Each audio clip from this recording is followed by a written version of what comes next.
Women for Peace, Part 1, by Sanderson Beck. If by strength is meant moral power, then woman is immeasurably man's superior. Has she not greater intuition? Is she not more self-sacrificing? Has she not greater powers of endurance? Has she not greater courage? Without her, man could not be. If nonviolence is the law of our being, the future is with woman. Mohandas Gandhi, 1930. Women make up more than half of the human race, yet civilization has been suffering for 5,000 years under the aggressive oppression of male dominance and authoritarian patriarchy. Some of the great philosophers of peace, such as Abdu'l-Baha and Gandhi, have seen hope for a peaceful world in the future because of the softening of masculine force by the feminine qualities of love, service, intuition, and moral power. The women's movement is well on the way to healing a society so afflicted by militarism that it teeters on the brink of mass destruction. Whereas war used to be a masculine sport for warriors, in the 20th century, the percentage of civilian deaths in war steadily increased until now everyone is imperiled by the threat of nuclear holocaust. At the same time, women have become increasingly involved in actively working for peace, responding instinctively to nurture the human race for the sake of its survival. Previous chapters have discussed how women contributed to the abolition of slavery, suffrage, and women's rights. As early as 1891, the National Council of Women, NCW, and the Women's Christian Temperance Union, WCTU, petitioned the U.S. government to avoid war with Chile, and in 1895, women's groups urged that a Venezuelan border dispute with England be settled by arbitration. Suttner, Courtney, Royden, and Weil. Perhaps the universal sisterhood is necessary before the universal brotherhood is possible. Bertha von Suttner, June 1912. Bertha Kinsky was born June 9, 1843, in Prague, and married Baron von Suttner after serving as a governess in his house. She worked briefly for Alfred Bernard Nobel, and he often supported her peace efforts with donations. She was influenced by Charles Darwin's theory of evolution and the progressive ideas of Herbert Spencer and the historian H.T. Buckle. She suggested that human progress was leading toward disarmament and peace in her Inventory of a Soul. In the Machine Age, she argued that war is the opposite of survival of the fittest, because it kills the most fit while allowing the defective to survive.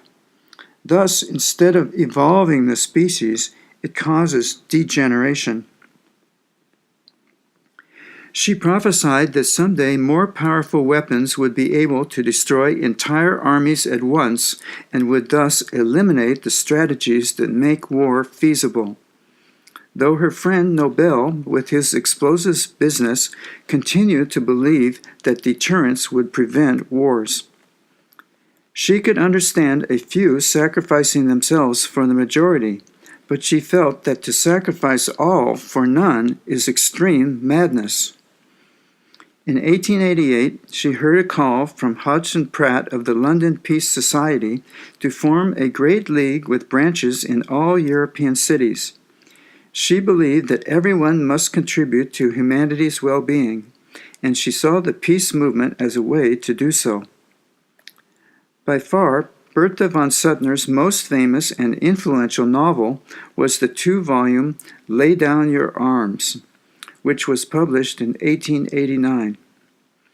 Written from a woman's point of view, as she loses two husbands in the wars of 1859 and 1870, she dramatically exposed the superficiality and folly of men going to war for honor to show their courage. Politicians and generals are particularly criticized for promoting armaments.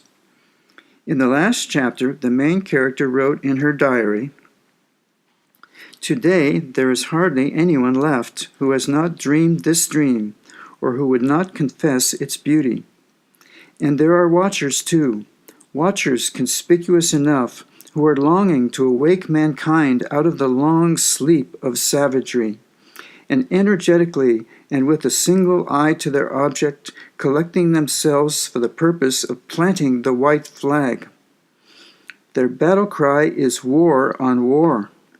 Their watchword, the only word which can have power to deliver from ruin Europe armed against herself, is, 'Lay down your arms.' In all places, in England and France and Italy, in the northern countries, in Germany, in Switzerland, in America, associations have been formed whose object is, through the compulsion of public opinion, through the commanding pressure of the people's will, to move the governments to submit their differences in future to an arbitration court appointed by themselves, and so once for all to enthrone justice in place of brute force." Near the end of the book, she predicted that the next war would not be a gain for either side, but ruin for all. This novel was translated into dozens of languages and made the international peace movement a major topic of discussion throughout Europe. Leo Tolstoy hoped that it would have the same effect on the war problem that Harriet Beecher Stowe had on slavery with Uncle Tom's Cabin. Though he called it untalented and believed that arbitration was not a complete solution, nevertheless, he did correspond with Peace Bertha, as she came to be called in the satirical press. Bertha von Suttner founded an Austrian Peace Society in 1891, and the next year attended the International Peace Congress at Bern, where she suggested a European Confederation of States and last saw Nobel. It is widely believed that he included the Peace Prize in his 1896 will because of her, and she became the first woman to win this Nobel Prize in 1906. She also urged Andrew Carnegie to do more for peace than merely donating libraries. She promoted and attended the peace conferences at The Hague in 1899 and 1907. Suttner traveled extensively, including a tour from New York to California, and spoke to an estimated 400,000 people. She tried to calm the conflicts in the Balkans, but she died on June 21, 1914, 1 week before the assassination at Sarajevo of Franz Ferdinand, the crown prince of the Austro-Hungarian Empire that touched off the Great War. Suttner had also written a 2-volume autobiography, and in 1917 her political articles were published in 2 volumes as The Battle for the Prevention of World War, which was immediately banned in Austria and Germany. In England in 1900, Kate Courtney, 1847 to 1929, and Emily Hobhouse founded a Women's Committee of the South Africa Conciliation Movement to urge settlement of the Boer War and the South African Women and Children's Distress Fund to help those made homeless by Britain's scorched earth policy of burning farms. The British established large concentration camps in which 27,927 Boers died, mostly children and women. Also, 14,000 African women died in black concentration camps. In 1911, Courtney complained that Italy's seizing Tripoli from the Turks would set back the peace and arbitration movement, and novelist Bertha von Suttner made the same point in her speeches in Bucharest and Budapest. Courtney objected to the imperialism of the French in Morocco, Austrians in Herzegovina and Bosnia, Russians in Persia, and the British in South Africa and Egypt. She noted that only poor Germany was still a lion without a Christian. She complained that the secret cabinet government could mobilize the nation without warning or consultation, that secret diplomacy was based on an enemy psychosis, and that two rival imperialists were engaged in an uncontrolled and unstable arms race. During the World War, Kate Courtney worked for an emergency committee to help enemy aliens. In the Union for the Democratic Control of Foreign Policy, UDC, and with the emerging International Women's Peace Movement. In 1915, she arranged for Jane Addams to meet with Robert Cecil at the Foreign Office. She tried to intervene on behalf of UDC Chairman E.D. Morrell after he was arrested and sentenced to 6 months under the Defense of the Realm Act for sending 2 pamphlets to pacifist Romain Rolland in neutral Switzerland.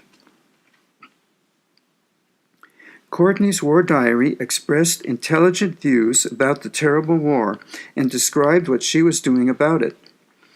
After the war, the first meeting of the Fight the Famine Committee was held at her house, and she prophesied that the humiliating terms being imposed on Germany were likely to push Germans into another war. Maud Royden, 1876 to 1956, studied at Oxford and as a preacher tried to become the first woman ordained in the Church of England. In 1908, she became a speaker for the voting rights of women, and from 1912 to 1914, she edited the suffragists' weekly paper, The Common Cause. She embraced internationalism and peace and was appalled when the Great War broke out. She became an activist with the Fellowship of Reconciliation, FOR, and in 1915 published her first pacifist pamphlet, The Great Adventure, The Way to Peace, in which she advocated nonviolent direct action, NVDA. She argued that the Christ offered humanity an alternative to violent reaction in the Sermon on the Mount. She suggested how England could have used nonviolent methods to resist German aggression, because many Germans were socialists and would have supported them. We could have called for the peace lovers in the world to fling themselves, if need be, in front of the troop trains. If millions of men will go out to offer their lives up in war, surely there are those who would die for peace, and if not men, we could have called out women. Royden believed that the heroism of the cross is much greater than the heroism of the sword. The greater adventurer goes to the enemy with naked hands. The Christian ideal should not be sacrificed to national necessity, because truth is better than victory. The Fellowship of Reconciliation organized a peace caravan, and they were nearly burned to death by a mob in Midland Town. But police intervened and sent them away on a train. Royden realized that women could be as militaristic as men, but she believed that the women's movement could be a natural force for peace. Because they believed in moral force instead of physical force, they could work against militarism. The physically weaker sex would not agree that might is right. When Royden attended the International Alliance for Women's Suffrage Conference at Geneva in 1920, she was allowed to preach from Calvin's pulpit, inspiring people that only love can create and build, because without love the world perishes. In the 1920s, she complained that the League of Nations was being betrayed as the balance of power once again was substituted for collective security. In 1931, Maud Royden appealed to both men and women to form a peace army that could intervene nonviolently between combatants. She was deeply disappointed that only 1,000 people volunteered and that they were never organized, though she did initiate protest meetings at the London docks against shipping arms to Japan. She had compromised her pacifism to accept the collective security of the League. When World War II began in 1939, she repudiated her pacifism. Simone Weil, 1909 to 43, was a child during the First World War in France and adopted a soldier who was killed. She felt she was cured of nationalistic patriotism when she saw the French humiliate the Germans after the war. She studied with the pacifist philosopher Alain for 4 years and noted that the slavery of soldiers is much worse than the slavery of workers. After the signing of the Kellogg-Briand Peace Pact, in 1929 she circulated a manifesto calling for immediate and complete disarmament. The next year, she participated in a peace march to support Briand. When French President Lebrun came to unveil a local war memorial in October 1933, she opposed war by speaking to her socialist and pacifist friends from a window ledge. The next month, Simone Weil published her Reflections on War in La Critique Sociale magazine. She noted that war always strengthens the state over the people regardless of ideology. War affects not only foreign policy, but domestic policy as well, because a massacre is oppressive. She argued that a revolution dies when it becomes a war. Whether the enemy is fascist, democratic, or communist, the adversary becomes the bureaucracy and the military. The protector that makes its citizens slaves becomes just as much an enemy. The worst betrayal is to subordinate oneself to the war machine, which destroys human values. War is not only the supreme example of inhumanity, but actually is a competition in inhumanity. The state machine fights in order to maintain its ability to make war.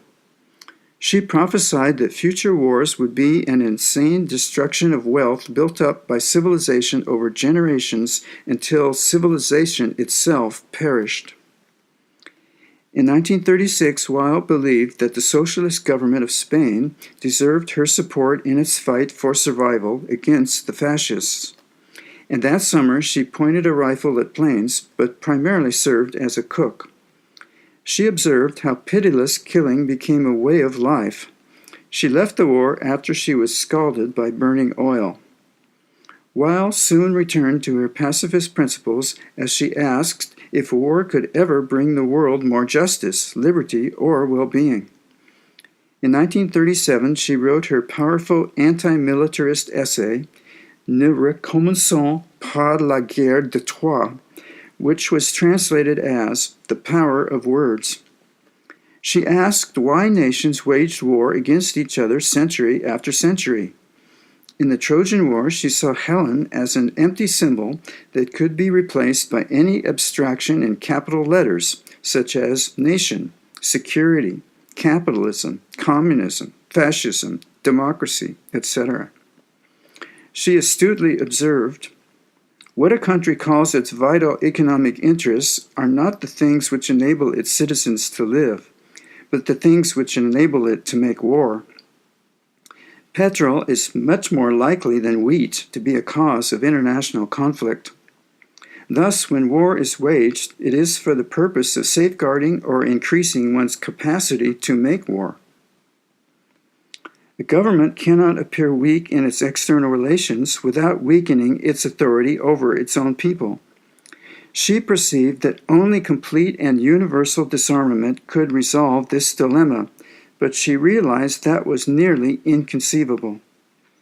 The illusion of national security by retaining the capacity to make war is practically impossible, because the only way to achieve it is to deprive other countries of the same security.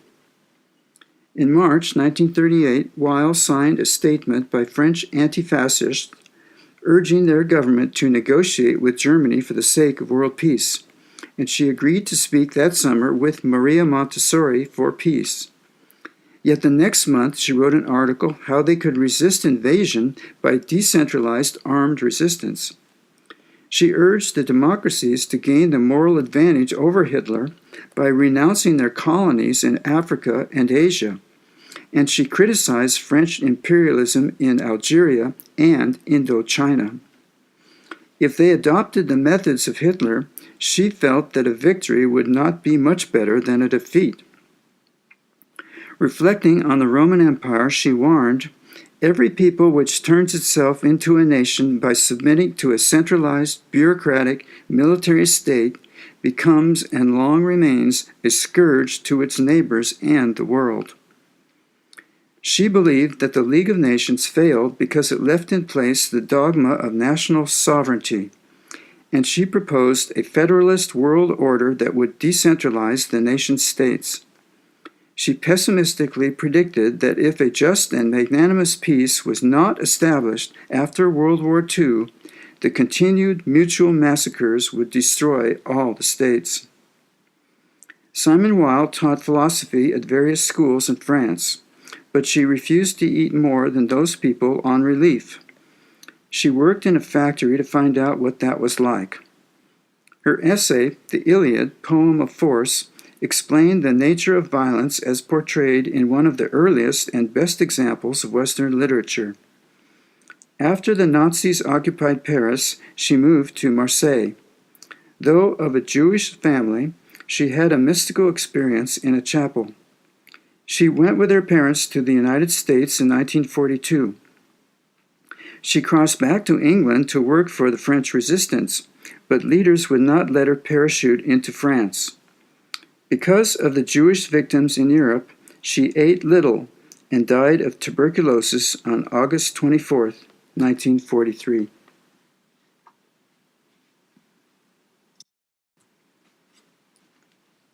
Adams, Women's Peace Party, and WILPF. As women entered into politics when clean milk and premature labor of children became factors in political life, so they might be concerned with international affairs when these, at least, were dealing with such human and poignant matters as food for starving peoples who could be fed only through international activities. There might be found an antidote to war in woman's affection and all-embracing pity for helpless children. Jane Addams, Peace and Bread in Time of War.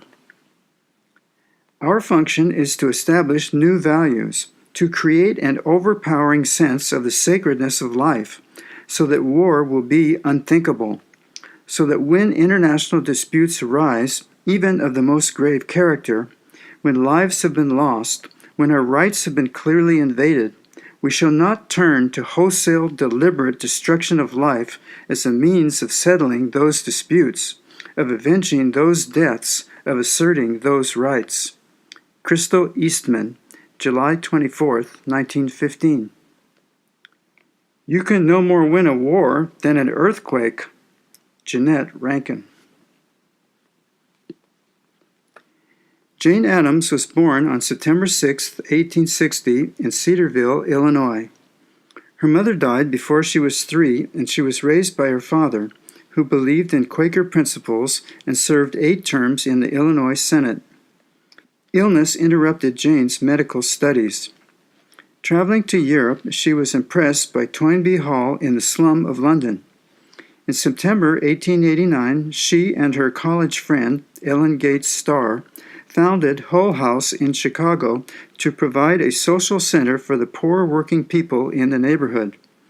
This was the beginning of the social settlement movement in the United States. Hull House became a focal point for social reforms in child labor laws, protection of immigrants, labor unions, and working conditions, as well as a meeting place for educational and cultural activities. Her excellent books, 20 Years at Hull House and The Second 20 Years at Hull House, describe this experience. In Newer Ideals of Peace, published in 1907, Jane Addams criticized the militarism in city government, the inadequate responses of legislation to the needs of an industrial society, the lack of immigrants and women in local government, the inadequate protection of children, and the social problems in the labor movement. Based on her experience in working with immigrants from various countries, she developed a cosmopolitan attitude she called cosmic patriotism. She became an ardent internationalist and hoped that people could move beyond their narrow nationalist orientations toward a more universal human effort and affection. Jane Addams was vice president of the National American Women's Suffrage Association from 1911 to 1914. But when the war broke out in Europe, she devoted all her energies to working for peace. In September 1914, Rosika Schwimmer, a Hungarian journalist and suffragist, came to America and spoke to President Wilson, Secretary of State Bryan, and then the general public about the United States intervening to negotiate a peace settlement. Emmeline Pethick Lawrence, an English feminist, spoke at a suffrage rally in Carnegie Hall about organizing a women's peace movement. Crystal Eastman formed a women's peace committee and suggested that Pethick Lawrence contact Jane Addams in Chicago. Carrie Chapman Catt also wrote Jane Addams a letter complaining that the present management of the peace movement in the United States was over-masculinized. Addams agreed that women were the most eager for action, and she and Catt called a national conference of women's organizations. They gathered in Washington on January 9, 1915, and formed the Women's Peace Party with a preamble that stated, "As women, we feel a peculiar moral passion of revolt against both the cruelty and waste of war," and with the following insightful platform. 1.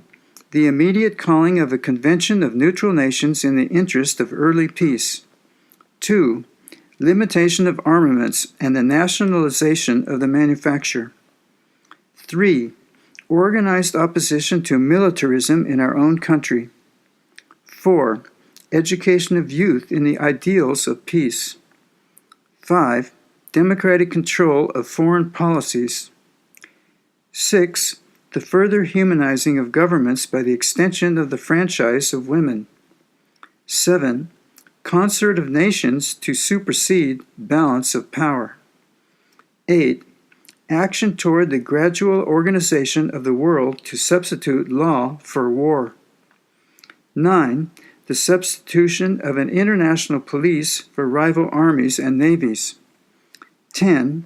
Removal of economic causes of war. 11. The appointment by our government of a commission of men and women with an adequate appropriation to promote international peace. Thus, to stop the current war, they suggested a conference of delegates from neutral nations, or at least an unofficial conference of pacifists. To make sure that the settlement terms would not sow the seeds of new wars, they recommended self-determination and autonomy for all disputed territories, no war indemnities unless international law had been violated, and democratic control of foreign policy and treaty arrangements. To secure world peace for the future, they suggested replacing the balance of power with an international Congress, an international police force, and courts to settle all disputes between nations. An immediate and permanent League of Neutral Nations could use binding arbitration, judicial, and legislative procedures, and an international police force for protection. The progressive national disarmament should be protected by the peace program. Until disarmament is complete, munitions manufacture should be nationalized. Private property at sea should be protected by international and national action to remove the economic causes of war.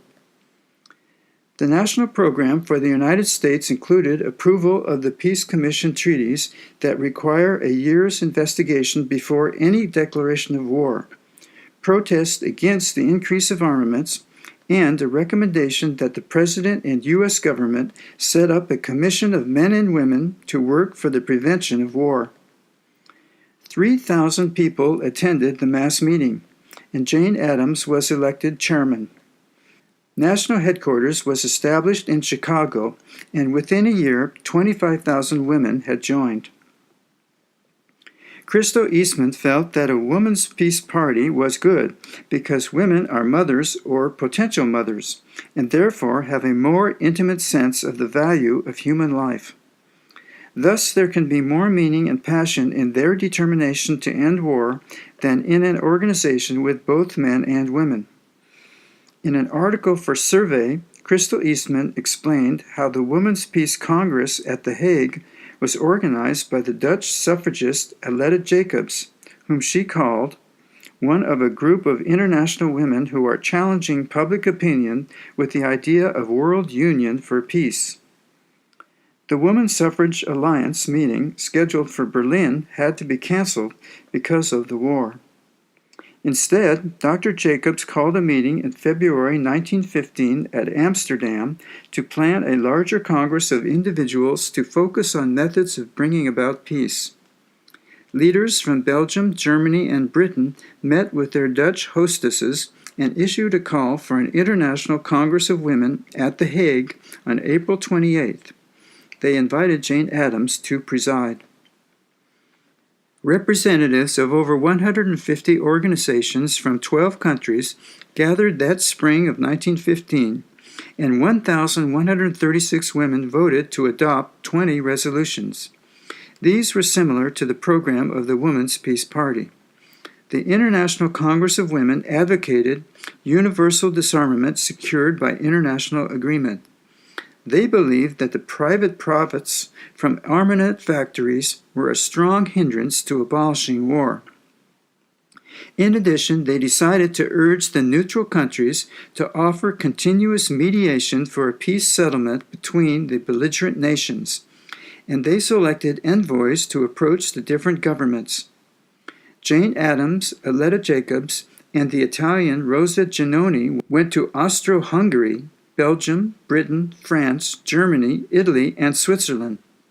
Emily Balch, Crystal Macmillan, Cora Ramont Hirschman, and Rosika Schwimmer were sent to the Scandinavian countries and Russia. In Sweden alone, 343 meetings were held on June 27th, and the Hague resolutions were signed by 88,784 women. In August, Jane Addams met with President Wilson, who said that the resolutions were the best formulation he had seen so far. After witnessing the war, Jane Addams explained why the young soldiers and civilians were revolting against war. She found that every nation claimed that they were fighting in self-defense to preserve their traditions. Though the elderly men believed that war was right and should be fought to the finish, the young men in the trenches were not convinced that it was a legitimate way of settling disputes. She quoted a young man who said, "We are told that we are fighting for civilization, but I tell you that war destroys civilization. The highest product of the universities, the scholar, the philosopher, the poet, when he is in the trenches, when he spends his days and nights in squalor and brutality and horror, is as low and brutal as the rudest peasant." He went on to explain that in the trenches there was neither courage nor cowardice, as chance determined who was blown up. Addams found war to be so unnatural that soldiers had to be drugged to make the bayonet charge. The English were given rum, the Germans ether, and the French used absinthe. She believed that if peace were made by negotiation, the civil authorities of the Western democracies would have more influence. But if it was fought to victory, the military authorities would make the final settlement. Of the factors that Jane Addams believed caused the war to continue, she placed first the influence of the press, observing, "The press everywhere tended to make an entire nation responsible for the crimes of individuals, a tendency which is certainly fraught with awful consequences, even though the crimes for which the nation is held responsible may have originated in the gross exaggeration of some trivial incident." She also noticed that the domination by the press prevented the mobilization of the advocates for peace. She began to believe that the next revolution against tyranny would have to be a revolution against the unscrupulous power of the press. People of different countries were not able to get the information they needed to make sound judgments about the war because the press selected the knowledge they wanted the people to have, just as the church did in the past. The women at The Hague believed that the time had come to begin negotiations, or else the war would go on year after year until exhaustion. Some politicians called these women envoys foolish. However, one high official told Adams that hers was the first sensible words he had heard in his office for 10 months. Usually, people just ask him for more ammunition and more money. To him, the words, "Why not substitute negotiations for fighting?" were the most sensible. Adams hoped that the breakdown of the philosophy of nationalism would bring about a new birth of internationalism, founded not just on arbitration treaties, but upon governmental institutions designed to protect and enhance by cooperation a world becoming conscious of itself.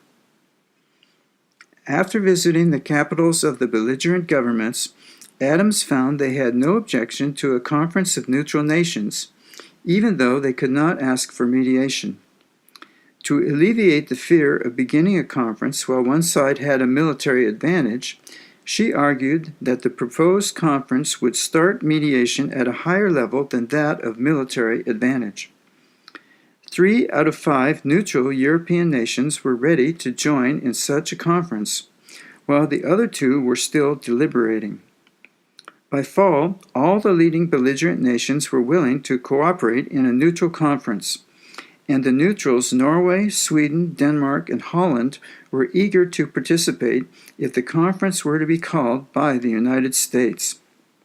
Unfortunately, the U.S. declined for the reasons that Latin American countries could not be ignored, nor was there room for many of them to participate. Also, the Central Powers had the technical military advantage at that time. Another neutral country would offer to call the conference if the United States would attend, but this made no difference. Even 10,000 telegrams to President Wilson from women's organizations were of no avail. In January 1916, the Women's Peace Party became the United States section of the international organization which came to be named the Women's International League for Peace and Freedom, WILPF. Henry Ford donated a chartered ship to take women to Europe for a private neutral conference, which was held in Stockholm on January 26th. They formulated further appeals to the neutral and belligerent nations to begin mediation.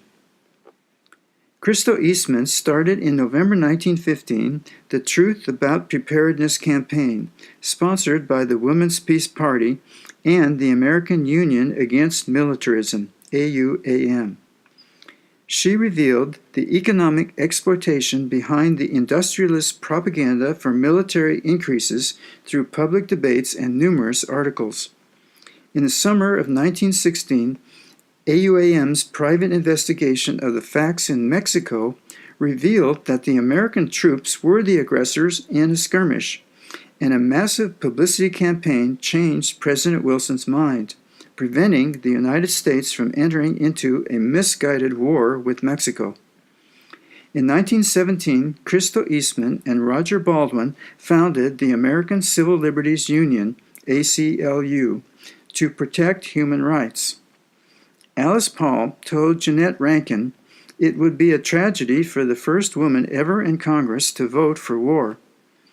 Rankin said, "I want to stand by my country, but I cannot vote for war." Rankin voted against entering the war, and in 1941 she was in Congress again to vote against another world war. After America entered the war, Christo Eastman and other radicals struggled for an early peace, opposed conscription, universal military training, and other repressive legislation. They sponsored classes led by pacifists such as Norman Angell and Emily Green Balch.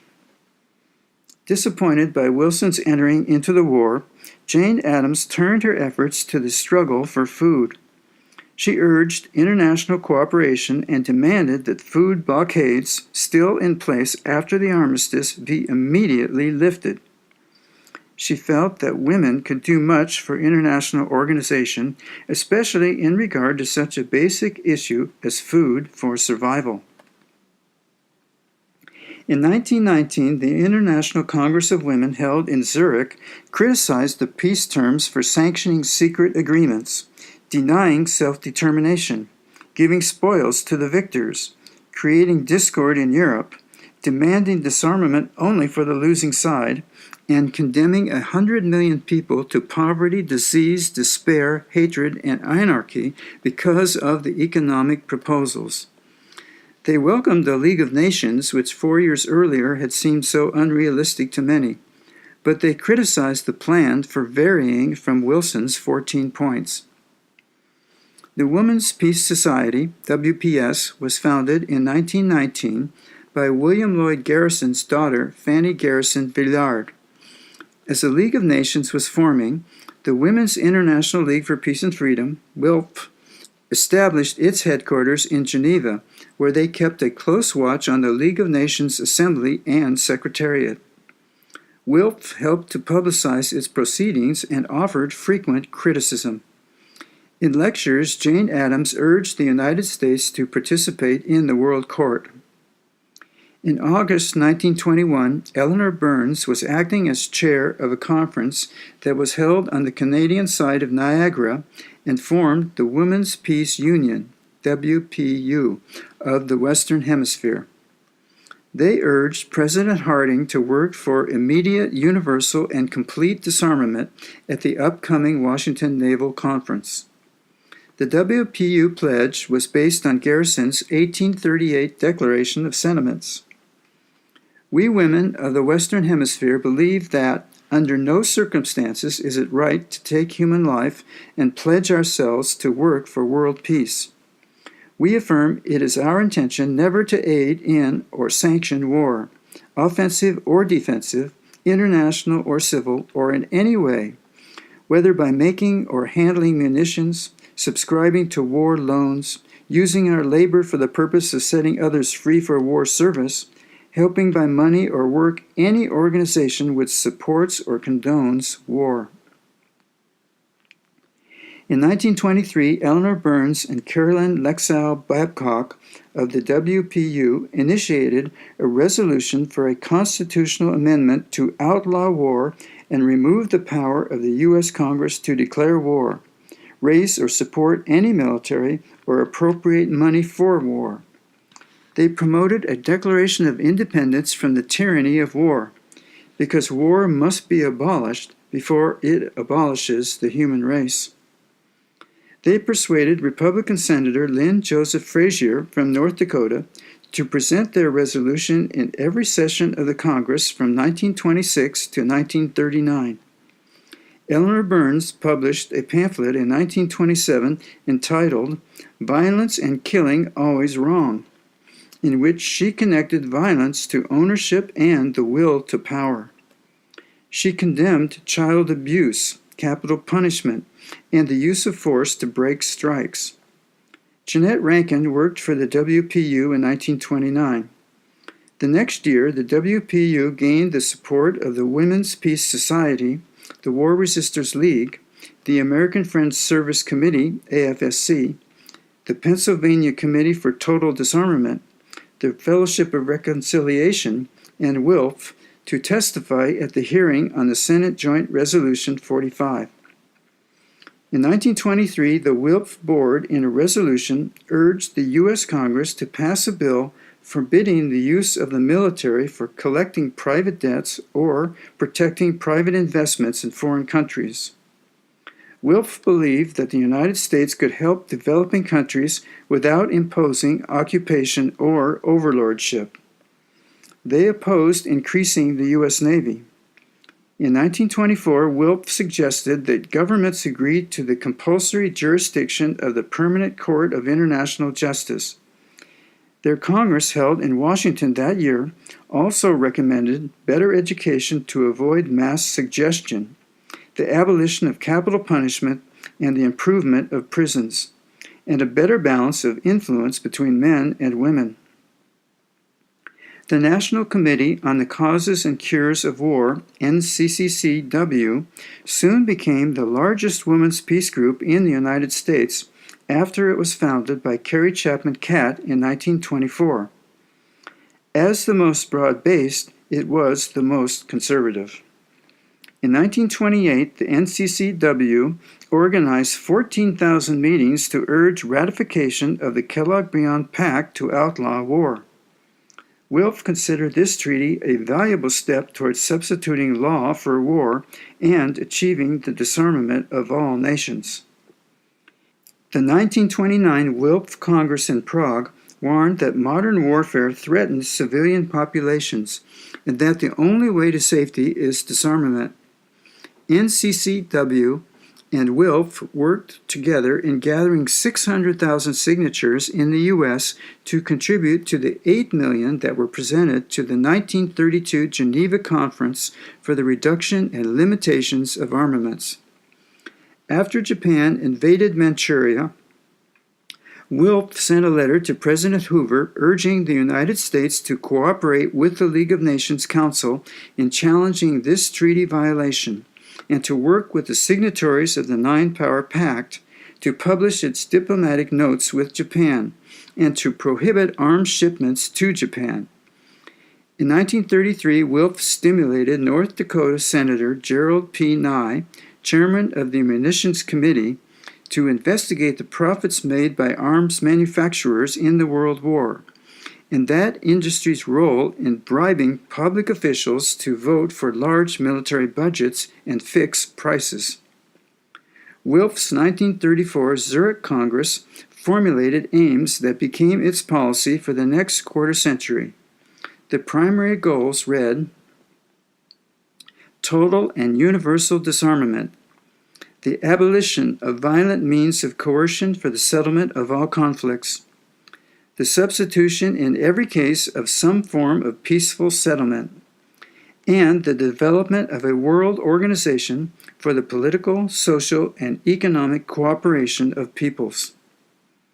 In addition, they committed themselves to studying and alleviating the causes of war by nonviolent social reform. Jane Addams donated to WILPF the money she got for winning the Nobel Peace Prize in 1931. She had been international president of WILPF for 20 years when she died in 1935. When Chamberlain appeased Hitler in 1938 in Munich, WILPF issued this strong response: "It is a sham peace based on the violation of law, justice, and right. It is a so-called peaceful change dictated by four powers and forced upon a young and small state, which was not represented when its dismemberment was finally decided upon." The international chairman of WILPF sent out an appeal to help Czechoslovakia financially and economically. In it, they declared, "Pacifism is not the quietistic acceptance of betrayal and lies for the sake of peace. Pacifism is the struggle for truth, the struggle for right, the struggle for clear political aims, for firm political will and action. Pacifism is not weak acceptance of fait accompli, achieved by brute force. Pacifism is courageous initiative for a constructive policy of a just peace." In 1951, WILPF considered a plan for a nonviolent national defense along Gandhian lines to deter aggression without the disadvantages and dangers of armaments. They discovered that nonviolent principles must be understood by the people before this can work on a national scale. Recognizing that violence breeds violence, upholding truth before prestige, accepting the principle of equal rights, freedom of conscience and of information, and strengthening altruistic rather than materialistic values. WILPF has supported the United Nations and criticized the Korean War, nuclear arms and testing, civil rights violations, the Vietnam War, and the nuclear arms race. In March 1983, WILPF representatives visited the NATO governments to protest the deployment of more nuclear weapons in Europe. WILPF holds to the Gandhian principle against war and violence, because a good end cannot be attained by a bad means. WILPF remains perhaps the largest and most influential of all the international women's peace organizations.